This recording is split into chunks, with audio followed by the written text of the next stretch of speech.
Saab 9-3 2002-07. The 9-3X concept, a preview of the next generation 9-3, premiered in January 2002 at the North American International Auto Show.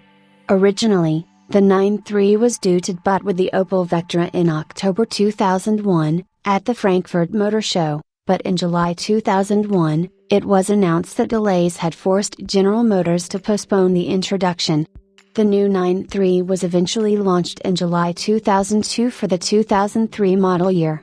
The convertible version of the second generation 9-3 began with the MY-04, and Sport Combi with MY-05. The new 9-3 remained an exclusively front-wheel drive powertrain at launch. The most significant aesthetic change from the previous generation cars was the elimination of the hatchback design. The second generation 9-3 was available as a four-door saloon, an estate, introduced in late 2005 as a 2006 model, known as the Sport Wagon, Sport Combi or Sport Hatch dependent on the market, and a two-door convertible, introduced in 2004. It included Saab active head restraints, SAR2, to reduce whiplash and rear-axis, a passive rear-wheel steering design, and passive towing to help reduce understeer under heavy braking. The new 9-3 departed from the Saab H Eco-Power engine used previously for a new 2.0 liters inline-4 engine Ecotec engine from General Motors for the petrol-powered models.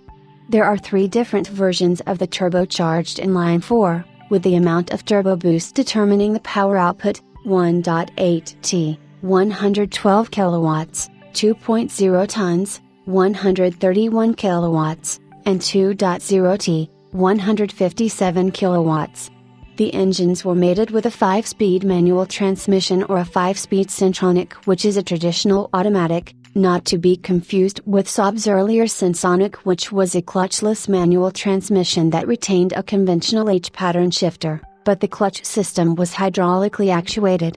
In 2003 models, the standard manual transmission was a 5-speed gearbox with a 6-speed optional.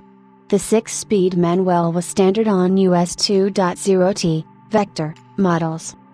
There were 4 trim levels: the entry-level linear, mid-range Vector and Arc, with emphasis on sporty appeal and luxury, and a top-of-the-range Aero model. In non-US markets, any trim level except the Aero, which was exclusively available with the 210 horsepower 2.0T, was available with any engine the buyer opted for. However, in the US, the Linear was exclusively available with the 2.0 tons engine, the Arc and Vector trims were exclusively available with the 2.0T, and the Aero model was not available until 2006 when it received a 2.8 liters, turbocharged V6. No diesel models were ever sold in the US. Neither were the 1.8T or any bio-power engines. The 9-3 and the Opel Vectra were the first of the global GM Epsilon platform, which was then lengthened to accommodate 4 new cousins: the Chevrolet Malibu, Malibu Max, the Pontiac G6, and the Saturn Aura. A proprietary fiber optic electronic system, the possibility of AWD, exploited from 2008 on, dubbed Saab XWD, and rear-axis as described above, are just a few of the features exclusive to the 9-3. On February 22, 2012, the final 47 Saabs were built. All the cars were 9-3 Independence Edition convertible models built by one of Sweden's largest car dealers, Anna, in Trollhättan. Of the 47 cars assembled, 21 were LHD, and 26 are HD. The final Saab was a Saab 9-3 Aero Independence Edition TID convertible.